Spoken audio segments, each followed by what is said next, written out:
Hey, Midnight Sun here. This is Challenge Rift 429. This is for the Asia server. I went ahead and decided to run this one through before the season starts.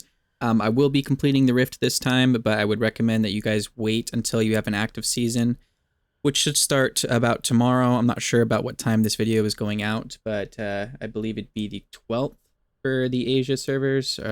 But as long as you can see that you have the seasonal bonus active for Season 36, you'll be fine.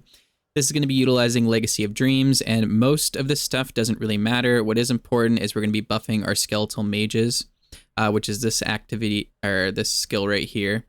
And we're also going to be utilizing the Devour rune to gain back some of our essence. Army of the Dead isn't really used, and Siphon of the Blood is also used for some essence.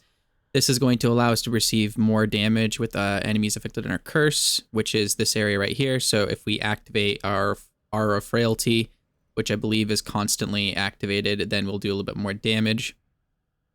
And then enemies hit by knockback suffer 20% increased damage. So there's not really too much going on here. But the core of the build is going to be with the skeletal mages. So as soon as you get in, throw one down.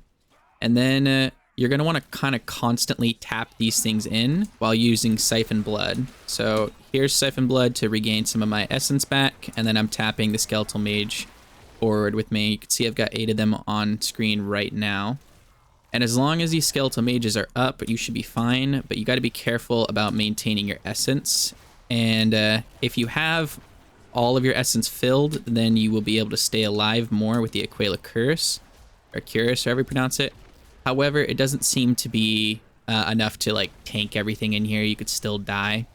So I'd recommend just kind of trying this tap method of bringing forth the skeletal mages, utilizing the Siphon Blood to gain some of your damage back, and be fine with that here. So there's probably a large likelihood of dying in this one, but overall it's not too bad. We do get some pylons here that are going to help us out, and it's pretty straight shot for most of this. So right here I'm getting a bit overrun. I missed my dislocation or bone armor over there. Didn't get the chance to use it. We got our conduit. Now at this point, we're just going to be able to kind of walk through most of this. We're going straight. There's not really any enemies up there that we need to be mindful of.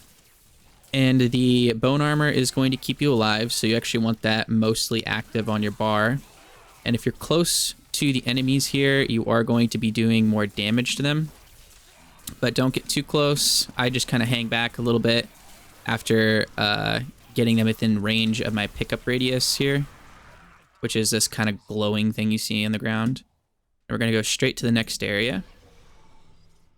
And in here, there is a lot of enemies kind of stacked pretty close together.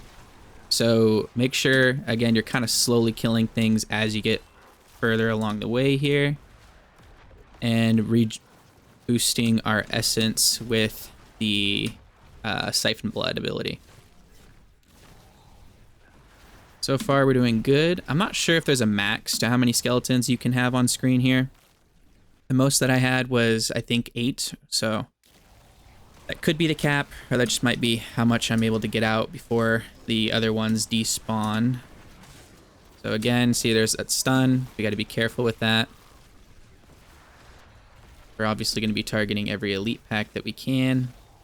And there's one area in here that's going to be particularly dangerous, especially if you aren't carrying forward these skeletons with you. And that's as soon as you get to the next zone where there's double elite packs right on top of each other. But we're doing pretty good on time, so I wouldn't worry too much about completing this one. It seems to be doable. And just to kind of show you guys what the Army of the Dead looks like here. There's Army of the Dead, so it doesn't do a whole lot of damage, and then now it's on cooldown, we probably won't get the chance to really even use it again. I'm just going to loop back around after pulling up some more skeletal mages. And there's our next thing that we need, which is the channeling pylon. Now this is going to be pretty good for us managing our resource, but it's not going to help too much because every time we cast the skeletal mages here, we lose all of our resource. So it goes away in a second. And then you have to kind of, again, tap to get it back up. This is the dangerous area I was telling you guys about. You really want to stack up as many of these skeletal mages as you can here. And then kind of walk down a little bit. Do the next set of elites. There we go. And then here, when we get to our first turn, we're just going to make a right this time, and we should run into another set of elites. There they are.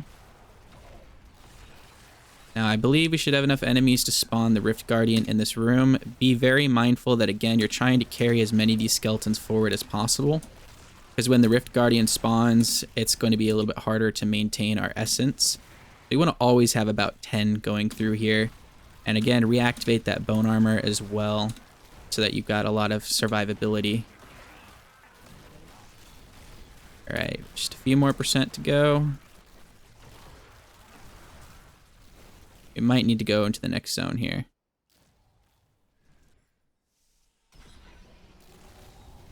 Alright, final floor. Again, try and get all of those skeletal mages back up. There was a lot of enemies there, so I went ahead and threw that down. Trying to get my essence back, because I know I'm going to get it here. There's the Rift Guardian. Throw down another skeletal mage. And just watch them do the work. And there we have it. So that was Challenge Rift for Asia.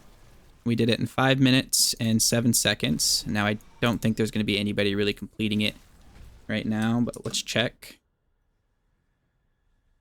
if it'll load in here. Okay, so some people are actually completing this early, it looks like. But there we are, we're at 26, so we're not too bad. We can maybe shave off a couple more seconds there and get into the top 15. But this should work fine for the season. We didn't really worry about dying at any time there, and we got through the rift without any stress about time or anything like that. So I hope this helps you guys out. Have a good one. Bye.